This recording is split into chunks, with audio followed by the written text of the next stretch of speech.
Hello दोस्तों, कैसे आप सब? बढ़िया, एकदम मजे में। इस वीडियो में हम पढ़ने वाले हैं about the ketone bodies metabolism. Ketone bodies metabolism में कीटोजेनेसिस भी देखेंगे और कीटोलाइसिस भी देखेंगे। देखो, जो प्राइमरी कीटोन बॉडी होती है वो होती है एसीटो एसीटेट। उससे दो चीज़ें बनती हैं, एसीटोन और बीटा हाइड्रॉक्सी ब्यूटारेट, जो कि सेकेंडरी कीटोन बॉडीज होती हैं। और इनका ऑक्सीडेशन होता है by the beta oxidation. Beta oxidation पहले एक्टिवेशन होगा, उसके बाद में वो बीटा ऑक्सीडेशन में इंटर कर जाएंगी। बीटा ऑक्सीडेशन पहले पढ़ा चुका हूँ, आप लोग वीडियो जाके देख सकते हैं प्लेलिस्ट में। अगर नहीं देखे हैं तो देखे हैं तो कोई बात नहीं, आपको आता होगा। और कीटोजेनेसिस जो कीटोन बॉडीज होती हैं यूटिलाइज होती हैं as a energy source for different tissues, जैसे कि रीनल सेल्स हो गई और कार्डियक सेल्स हो गई, वो यूटिलाइज करती हैं। यहाँ तक कि और कई सारी टिश्यू होती हैं वो भी यूटिलाइज करते हैं कीटोन बॉडीज़ को as a source of energy. इसकी बात हो गई। ध्यान देना, कार्बोहाइड्रेट होता है जो इसेंशियल होता है फैट मेटाबॉलिज्म में। कार्बोहाइड्रेट इसेंशियल होता है फैट मेटाबॉलिज्म में, क्योंकि कार्बोहाइड्रेट के मेटाबॉलिज्म से जो एनर्जी निकली उसके एनर्जी से फैट क्या होता है, बर्न होता है, फैट बर्न होता है। तो पहली लाइन यहाँ पर क्या लिखोगे, फैट इज बर्न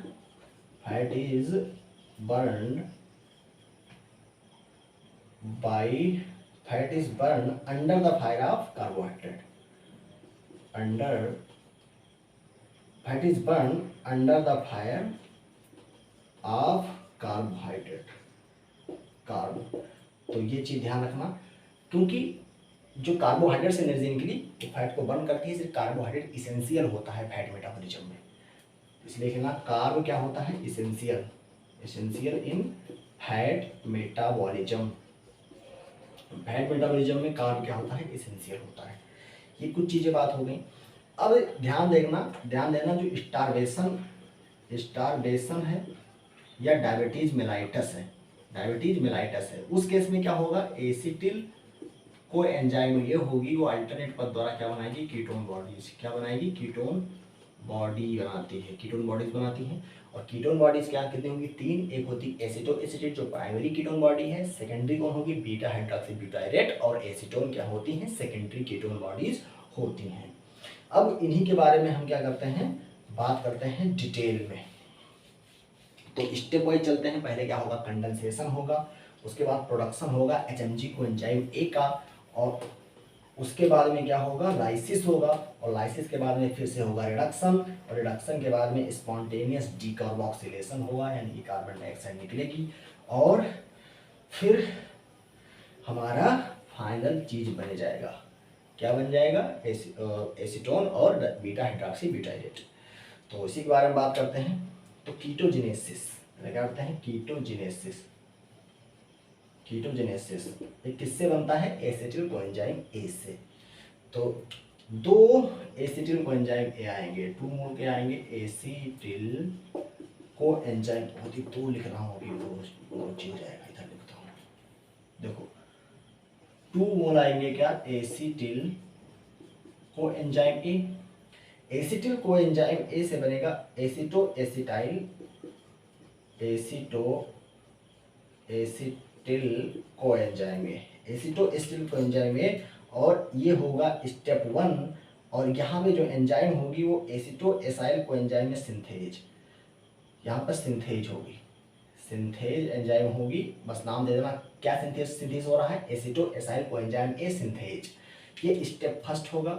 और स्टेप फर्स्ट क्या होता है, ये स्टेप फर्स्ट को कहते हैं कंडेंसेशन।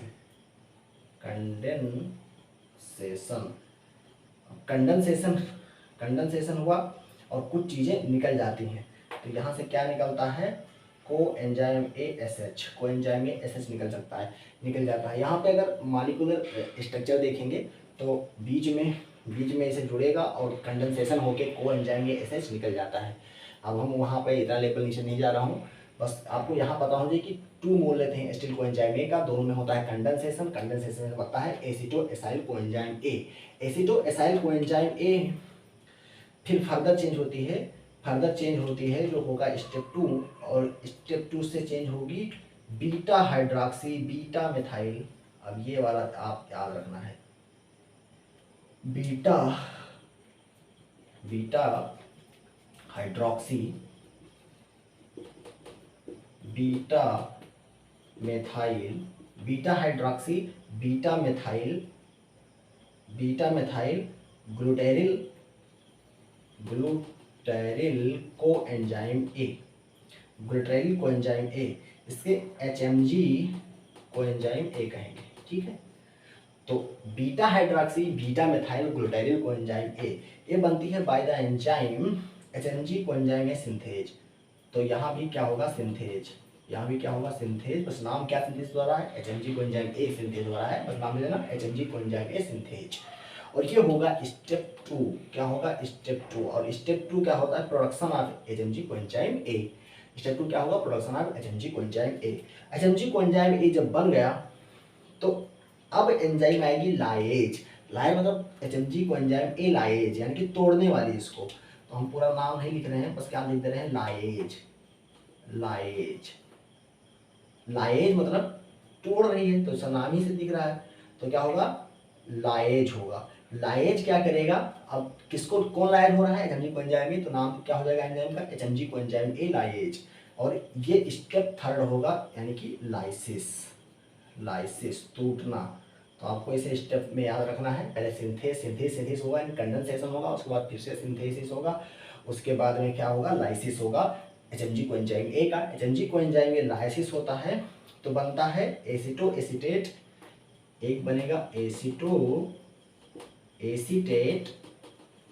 एसीटेट बनेगा, और साथ में एसिटिल कोएंजाइम ए बनेगा, एसिटिल कोएंजाइम ए बनेगा, एसिटिल कोएंजाइम ए बनेगा, एसिटो एसीटेट और एसिटिल कोएंजाइम ए बनता है।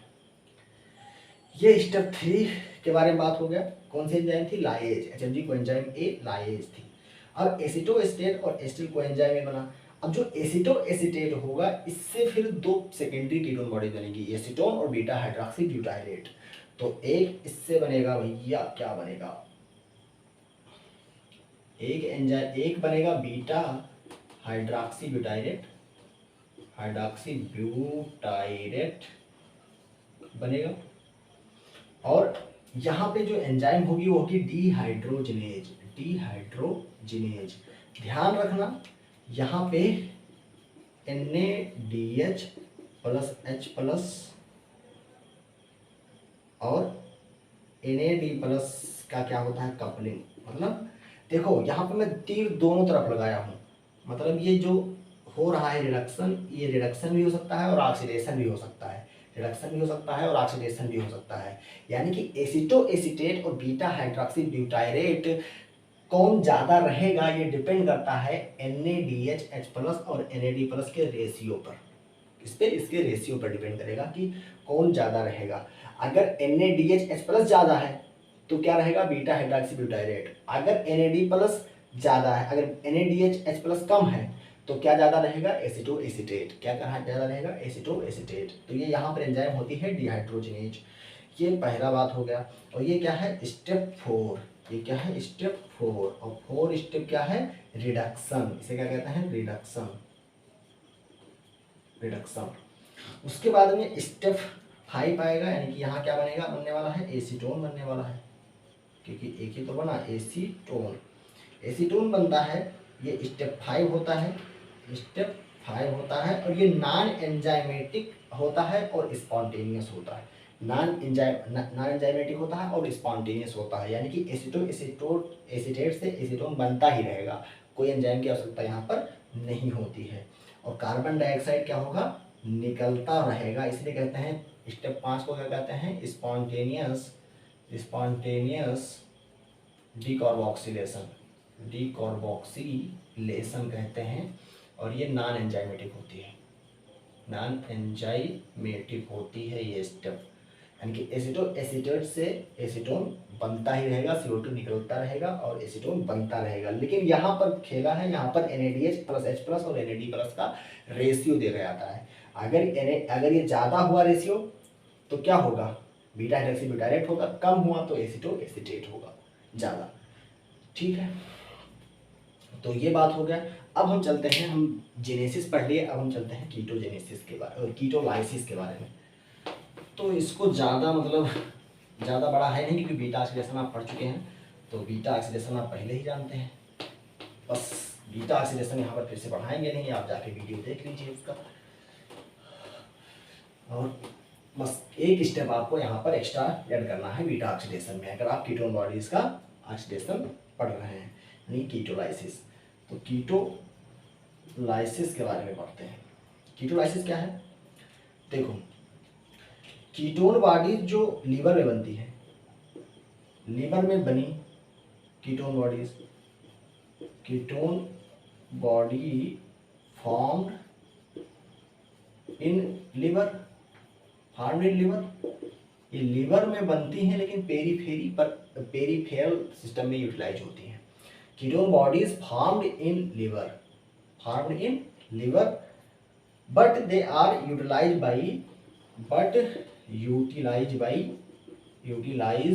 By extra hepatic tissue. ये बनती तो है लीवर में लेकिन उसके द्वारा यूटिलाइज नहीं होती हैं, ये एक्स्ट्रा हेपेटिक टिश्यू द्वारा यूटिलाइज होती हैं। ये बात हो गया। देखो, जो मसल एंड रीनल कॉर्टेक्स होती है, मसल एंड रीनल कॉर्टेक्स यानी कि हार्ट मसल, यहाँ पर हार्ट रेसल लिख लेना, cardiac muscle, heart muscle and renal cortex ketone bodies को प्रेफर करती हैं, कीटोन देन ग्लूकोज को एज एनर्जी सोर्स, एनर्जी के रूप में प्रेफर करती हैं। किसको? कीटोन बॉडीज को then glucose, heart muscle and renal cortex. इसके बारे में बात हो गया। साथ में टिश्यू और स्केलेटल मसल भी कीटोन बॉडीज को यूटिलाइज कर सकती हैं, can utilise as energy source in options of glucose. अगर ग्लूकोज नहीं मिल रहा है तो कहेंगे भैया कीटोन ही लो, तो कीटोन बॉडीज को यूटिलाइज कर सकती हैं। लेकिन ब्रेन के लिए एक सोर्स क्या होता है? ग्लूकोज। तो ये बात हो गई। इसमें क्या होता है, जो अब जब इसका ऑक्सीडेशन देखेंगे तो यही स्टेप इम्पॉर्टेंट है। इसमें एसीटो एसीटेट का एक्टिवेशन होता है। एसीटो एसीटेट जो था वो मिल जाता है किसके साथ में? सक्सिनिल कोएंजाइम ए के साथ में, इसका एक्टिवेशन होता है बाय द एंजाइम थायोप्रेज एंजाइम होगी, इसके द्वारा क्या होगा? एक्टिवेशन होगा किसका? एसीटो एसीटेट का, और बन जाता है aceto acetyl co enzyme A plus succinate. अब जो aceto acetyl co enzyme A बना, ये कहाँ पर इंटर कर जाएगा? Beta oxidation of fatty acid, और बीटा ऑक्सीडेशन फैटी एसिड पढ़ा चुका हूँ पीछे, वो सेम होगा यहाँ पे। तो ये हो गया ऑक्सीडेशन। ये क्या होगा? ऑक्सीडेशन यानी कीटोलाइसिस। ये कहाँ जाएगा? बीटा ऑक्सीडेशन में जाएगा। कहाँ जाएगा? बीटा ऑक्सीडेशन में जाएगा। तो ये बात हो गई किसके बारे में? कीटोलाइसिस के बारे में। अब कुछ चीज़ें और इसमें देख लेते हैं कि formation, utilisation and excretion of ketone bodies को एक जनरल समरी में देख लेते हैं। कहाँ हुआ, कहाँ गया, कैसे आया, इसको आप आसानी से समझ जाएंगे। पूरा आपको पिक्चर क्लियर हो जाएगा कहाँ से कहाँ जा रहा है। वरना अभी तो पूरा मगफ है, कहाँ से क्या हो रहा है कुछ समझ ही नहीं आ रहा है, क्या पढ़ा रहे हैं याद नहीं हो रहा है। अरे भाई, आसानी से याद नहीं होता है, 4-5 बार पढ़ना पड़ता है, 3-4 बार रिवाइज करना पड़ता है। देखो, इधर लिखता हूँ लिवर, लिखता क्या हूँ, बना देता हूँ ना छोटा सा। ये क्या है? लीवर है, ठीक है। ये क्या है? ब्लड है। ये क्या है? ब्लड है। और ये क्या है? एक्स्ट्रा हिपैटिक टिश्यू है। अब इसमें मसल हो सकती हैं, मसल हैंड की, पैर की, कहीं की भी मसल्स, एक्स्ट्रा हिपैटिक टिश्यू है, ब्लड है। तो लीवर में देखो, ब्लड में क्या होगा? फ्री फैटी एसिड होगा। अरे भाई, फ्री फैटी एसिड होता है लीवर में, ब्लड में। ब्लड से फ्री फैटी एसिड मोबिलाइज करेगा कहाँ पे? लीवर पे। लीवर में जाएगा और स्टोर होगा ट्राइग्लिसराइड के रूप में, ये तो पहले जानते हैं आप। और यहाँ पे क्या बनेगा? एसिटिल को एंजाइम ए, एसिटिल को एंजाइम ए बनेगा। एसिटिल को एंजाइम ए से क्या बनता है? कीटोन बॉडीज बनेंगी एसिटिल को एंजाइम ए से, और कीटोन बॉडीज ब्लड में जाएंगी, कीटोन बॉडीज ब्लड में सर्कुलेट होंगी। और कीटोन बॉडीज का यहाँ पर फेट क्या होगा? एसीटोन के रूप में चेंज हो जाएगा। एसीटोन लंग में, जैसे कि इन लंग में एसीटोन बन जाएगा। और अगर यूरिन में गया, ketone in urine, ketone in urine, blood से यूरिन में जा सकता है। तो कीटोन बॉडीज कहाँ पहुंच जाती हैं? यूरिन में भी। इसे कहेंगे कीटोन्यूरिया। और कीटोन बॉडीज जो यहाँ थी, ये फिर से जाके मसल्स में, यानी कि एक्स्ट्रा हेपेटिक टिश्यू में जो कीटोन बॉडीज होंगी, कीटोन बॉडीज होंगी, वो फिर से क्या बना लेंगी? Acetyl coenzyme A, acetyl coenzyme ए, जो तुम्हारा एक्स्ट्रा हेपेटिक टिश्यू में यूटिलाइज होगा।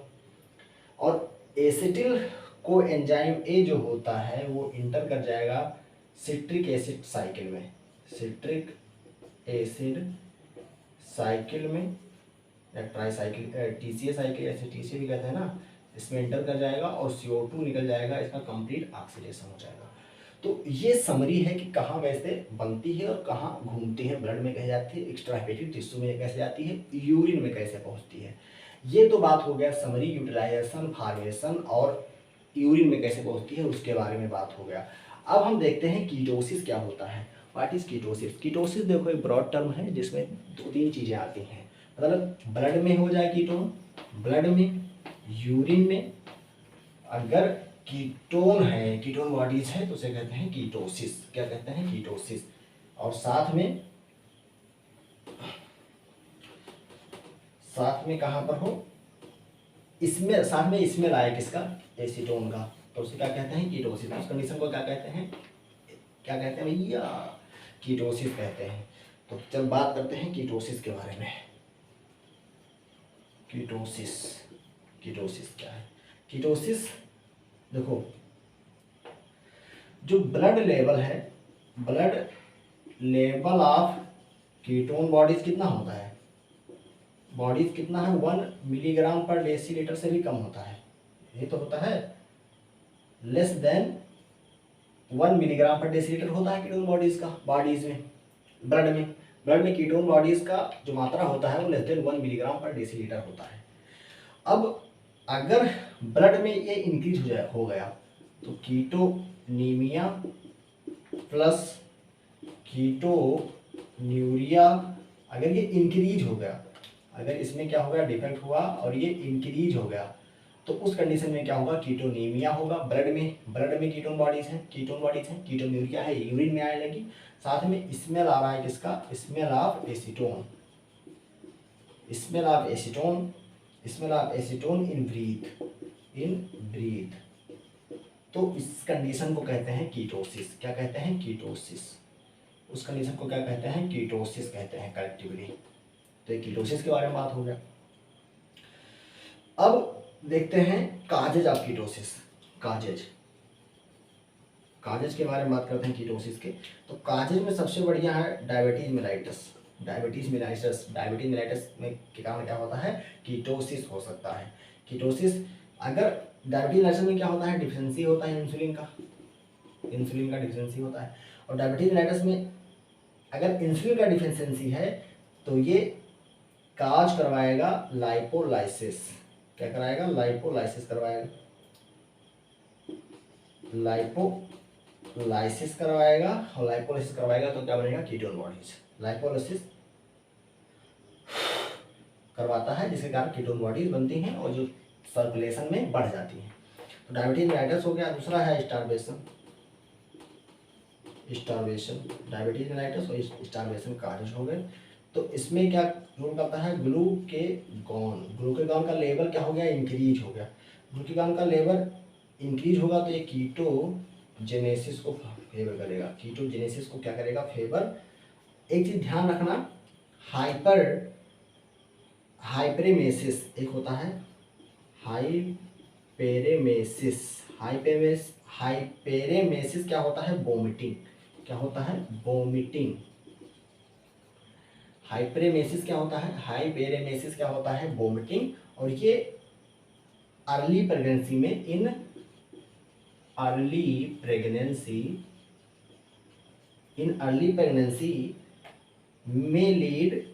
may also lead starvation like condition, starvation like condition.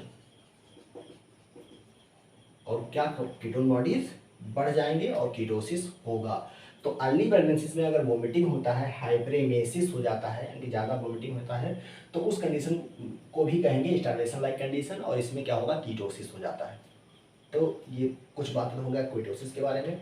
अब देखते हैं साइलेंट फीचर क्या है कीटोसिस का, यानी कि इसमें इसके फीचर क्या होते हैं। तो साइलेंट फीचर देखते हैं क्या क्या होता है, क्या बढ़ता है, क्या घटता है, उसके बारे में पढ़ते हैं कीटोसिस के बारे में। जो कीटोसिस आपके प्रैक्टिकल में तो पूछा ही जाएगा, प्रैक्टिकल में कीटोसिस क्या होता है, ग्लाइकोसूरिया क्या होता है, प्रिकर्सर क्या है कीटोन बॉडीज बनाने का, किससे स्टार्टिंग सबस्ट्रेट क्या होता है, लास्ट में बनता क्या है, प्राइमरी कीटोन बॉडी क्या, प्राइमरी कीटोन बॉडीज क्या है, सेकेंडरी कीटोन बॉडीज क्या है, इसके बारे में पूछा जाता है। हाँ चीज लिख लेना है तो भूल ही गया बताना, ये लिखना acetone, acetone and beta hydroxy butyrate, ये क्या है, सेकेंडरी, और वहीं पर एसीटो एसीटेट, एसीटो एसीटेट क्या है, प्राइमरी कीटोन बॉडीज हैं। ठीक है, ये चीज़ें लिख लेना। अब देखो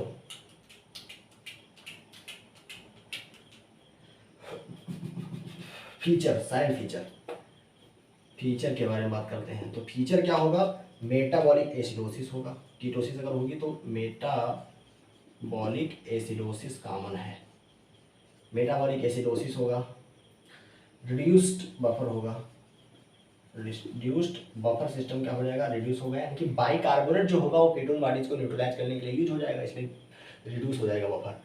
तो इसके बारे में बफर रिड्यूस हो जाएगा। और एक होगा कस्मोल्स रेस्पायरेशन होगा, कस्मोल्स रेस्पायरेशन होगा, रेस्पायरेशन, इसको आपको प्रैक्टिकली पूछा जा सकता है वाइवा में। तो कस्मोल्स रेस्पायरेशन क्या होता है, patient will have typical acidotic breathing, यानी कि इसमें क्या होगा, एसिडोटिक ब्रीदिंग होगा, एसिडोटिक ब्रीदिंग होता है, पेशेंट में क्या होगा, एसिडोटिक ब्रीदिंग होगा।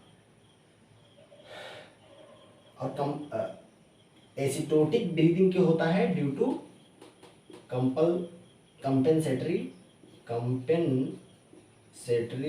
हाइपरवेंटिलेशन, हाइपर कंपेंसेटरी हाइपरवेंटिलेशन के कारण एसिडोटिक ब्रीदिंग होता है, जिसे कहते हैं कैस्मोस रेस्पायरेशन। क्या कहते हैं, कैस्मोस रेस्पायरेशन। और स्मेल आएगा एसीटोन का, स्मेल ऑफ एसीटोन, अगर किसी को कीटोसिस है तो स्मेल ऑफ एसीटोन आता है। और सोडियम का लॉस होता है बहुत ज़्यादा, इसमें सोडियम लॉस हो जाता है। और क्या होता है, डिहाइड्रेशन होगा, और ज़्यादा पानी पसीना निकलता है, डिहाइड्रेशन होगा, पसीना भी निकल जाएगा और उससे भी निकल जाएगा, ठीक है, यूरिन से भी, तो डिहाइड्रेशन होगा। और यानी कि और क्या होगा, कोमा होगा, क्या होगा, कोमा फेंटिंग आएगी। और क्या होगा, ऑस्मोटिक डायूरेसिस होगा, ऑस्मोटिक डायूरेसिस होगा, बहुत ज़्यादा पेशाब करेगा, ठीक है, ऑस्मोटिक डायूरेसिस होगा। ये फीचर हो गया किसका, कीटोसिस का। डायग्नोस्टिक फीचर क्या है, डायग्नोसिस कैसे करेंगे, डायग्नोसिस कैसे करते हैं, तो डायग्नोसिस के लिए दो टेस्ट हैं, एक है रोथराज टेस्ट, रोथराज टेस्ट, और एक होता है गेरहार्ड्स, ऐसा ना स्पेलिंग है, GERHARDTS है, ठीक है, गेरहार्ड्स टेस्ट फॉर एसिटेट। ये दो डायग्नोसिस होता है, आप इसको प्रैक्टिकल में पढ़ेंगे, यहाँ पे हम डिटेल में इसको बताने वाले नहीं है, प्रैक्टिकल में आप पढ़ेंगे। जब प्रैक्टिकल में आप जब प्रैक्टिकल करेंगे तो पढ़ लेना, ठीक है, ज़्यादा इंपॉर्टेंट नहीं है। जो देखते हैं ट्रीटमेंट, देखते हैं कैसे करोगे।